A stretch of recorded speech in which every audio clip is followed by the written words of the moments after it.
जब भी समय लगे घर पर जरूर मंत्र बोला करो, पंचाक्षर मंत्र सुनाना जरा।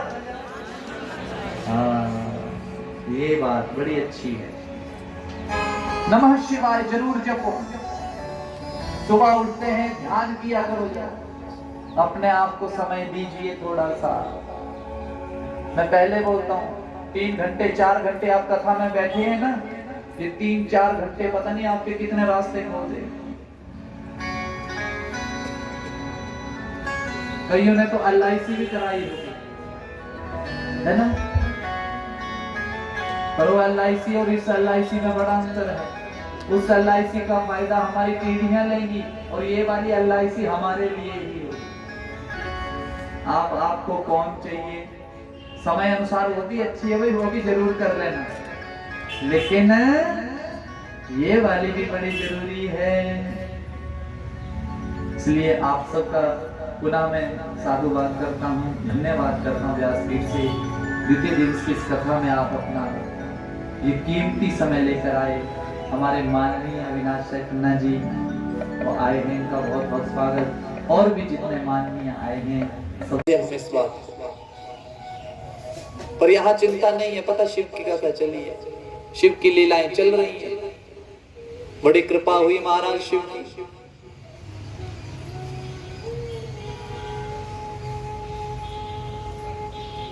शापित हो गए भगवान नारद जी के द्वारा, पर दुख नहीं लगा, क्योंकि किसकी लीला थी?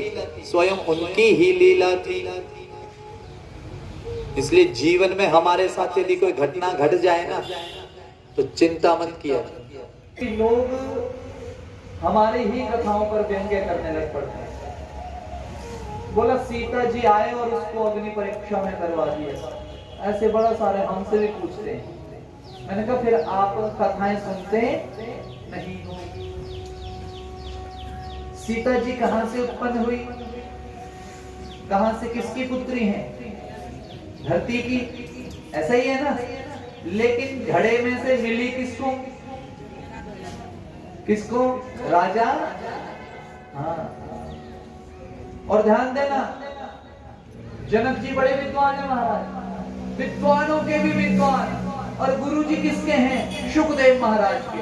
शुकदेव जी सुनाते हैं ना कथा परीक्षित को, उनका विवाह भी हुआ है, पता है आपको? पितरों की कन्या के साथ उनका विवाह हुआ, 4 उनकी संतानें हैं।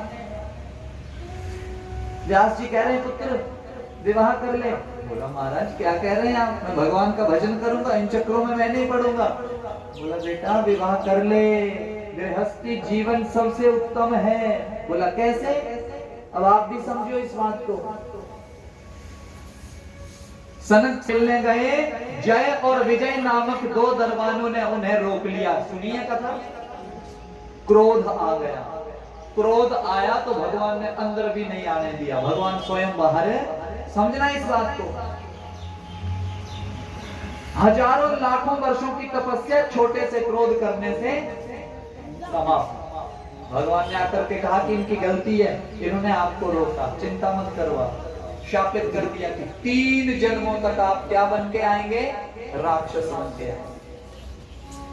एक जन्म में हिरण्याक्ष और हिरण्यकश्यप, दूसरी बार में नारद ने भी जो शापित किया, भी कथा सुनी, रावण और कुंभकर्ण, और तीसरी बार में शिशुपाल और दंतवक्र, जो भगवान कृष्ण के द्वारा मारे गए।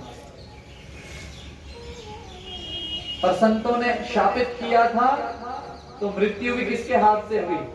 भगवान के हाथ से। मुक्ति भी हो गई।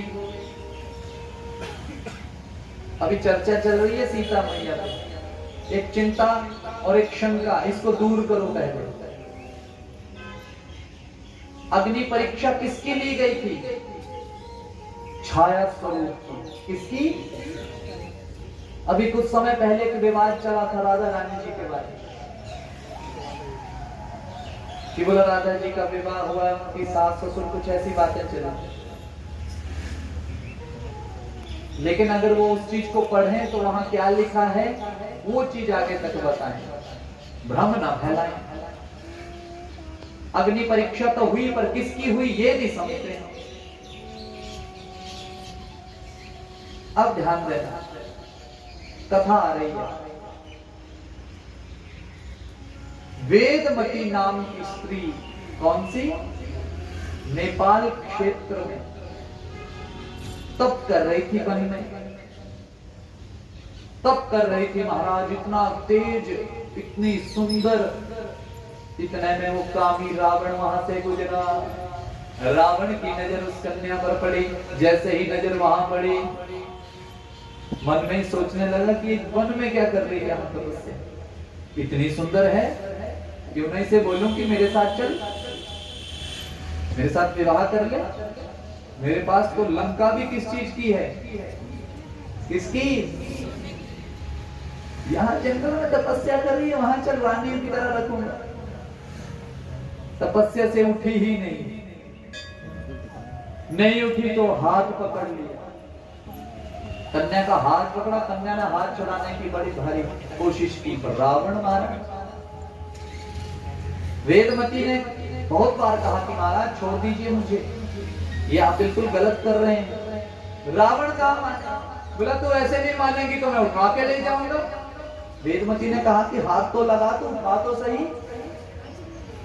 रावण ने इतने में बाल पकड़ लिए, किसके? वेद में। ध्यान देना, स्त्री के बाल पकड़ना नरक की प्राप्ति। किसकी? बाल पकड़ लिए। अच्छा, नेपाल में एक प्रयोग में ज्यादा चीज लाई जाती है जिनको वो खूंखरी बोलते हैं, साथ में ही रखते हैं, और पैनी बहुत होती है, तीखी, साथ में बगल में पड़ी। वेदमती को क्रोध आया, खूंखरी उठाई, बाल ही काट दिए अपने। क्या काट दिए? जो रावण के हाथ में थे बाल, उसके उधर रह गए और छूट गई। जब छूटी, बोल दिया बोला रावण, यही बाल तेरी मृत्यु का कारण बनेंगे। अंतर ध्यान रखना। रावण ने बाल हाथ में पकड़े, सब ऋषि बुला लिए। अच्छा, रावण तो विद्वान था, सारे ग्रह तो बांध के रखे हुए, उसको क्या चिंता थी? सारे ऋषि मुनि बुलाए। बोला महाराज बुलाया, आज क्या हो गया? बोला ये एक कन्या ने, एक औरत ने मुझे शापित किया है कि यही बाल तेरी मौत का कारण बनेगा। अर्थात ये बाल जो हैं खून मांग रहे हैं। क्या मांग रहे हैं? ऋषियों ने क्या किया, एक घड़ा लिया और उन बालों को उस घड़े में डाल दिया, और सभी ने अपना हाथ काट कर उसको भर दिया। घड़ा भर गया, मंत्रोच्चारण करके उसको बांध दिया गया। बोला महाराज बात सुनो, ये घड़ा जहां भी दबाओगे वहां अकाल पड़ जाएगा, सब जगह। तो आप ही बताओ। बोला कौन सी ऐसी जगह है? बोला एक ही जगह है, राजा जनक के यहाँ, वहां अकाल भी पड़ जाए तो भी कुछ बिगड़ने वाला नहीं। क्यों? क्योंकि राजा विद्वान के साथ साथ मेहनती भी बना। तो उनकी नगरी में जाकर के, एक खेत में जाकर के उस घड़े को दबा दिया गया। समय रहते क्या हुआ महाराज? स्वर्ण का हल लेकर कौन जोतने लगे? जनक जी। वो जो हल होती है ना, आप सबने देखी होगी, पुराने समय में जोतते थे, अब तो ट्रैक्टर आ गए ना। तो जो नोक सी बनी होती है उसको सीतू कहते हैं, संस्कृत में क्या कहते हैं? वो जा करके घड़े में फंस गई। अब बैल खींच ना पाए, सबने जोर लगाया, कोई खींच ना पाए। छुड़ाने की कोशिश करें, छूटे ही ना सही। जब खोद कर देखा तो वहां से एक घड़ा निकला और एक दिव्य प्रकाश स्वर्ग से तुरंत जाकर के उस घड़े में समा गया। और उस घड़े को खोल करके देखा तो उसमें से एक कन्या, उसी कन्या का नाम क्या रखा गया? क्या रखा गया? सीता। तो ध्यान देना, जिसका हरण हुआ वो कौन थी? वेदमती। कौन? जिसका हरण हुआ वो कौन थी?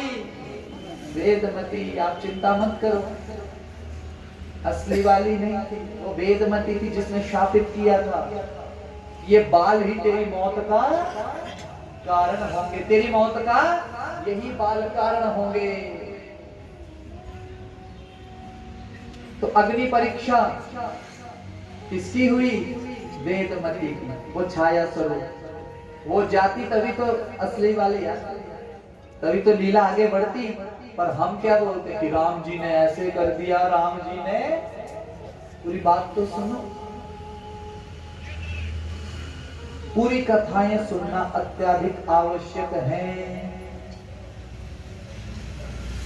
आगे महाराज भगवान के एक और अवतार हैं दुर्वासा जी। कौन सा अवतार है? दुर्वासा जी की इसमें 6-7 कथाएं आती हैं। रोज एक एक सुनाने की मैं कोशिश करूंगा। आज भी आप जरा ध्यान से सुन लो।